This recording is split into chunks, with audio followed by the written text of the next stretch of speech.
In Hindu traditions, the realization of who you really are is called basically sadhana. And sadhana means the discipline, the way of life that it's necessary to follow in order to escape from the illusion that you are merely an skin-encapsulated ego. And sadhana comprises yoga, from the root yug, which means to join. And so from that, in Latin, we get jungere,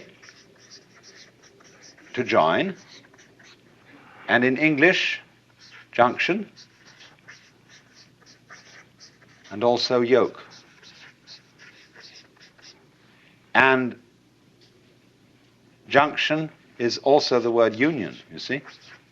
All this derives from the Sanskrit root, yug. A yoke is also a discipline. When you yoke oxen, that is a kind of a discipline.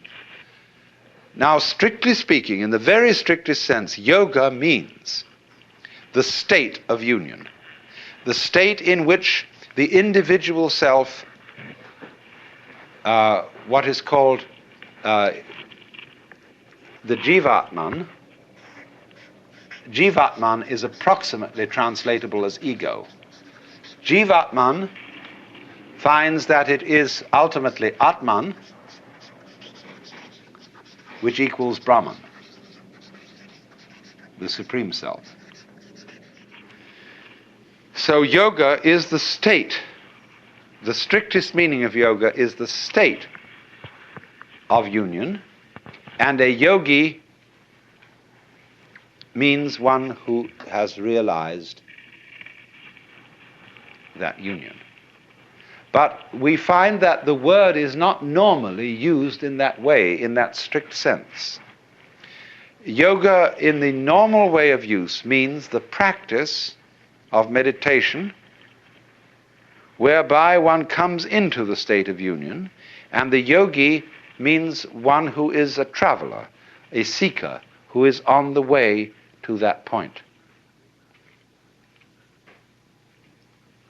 But again, strictly speaking, there is no method to arrive at the place where you are.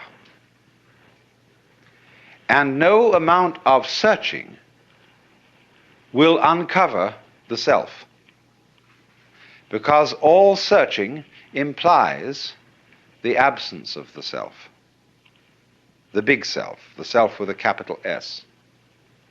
So that to seek it is to thrust it away, and to practice a discipline to attain it is to postpone realizing.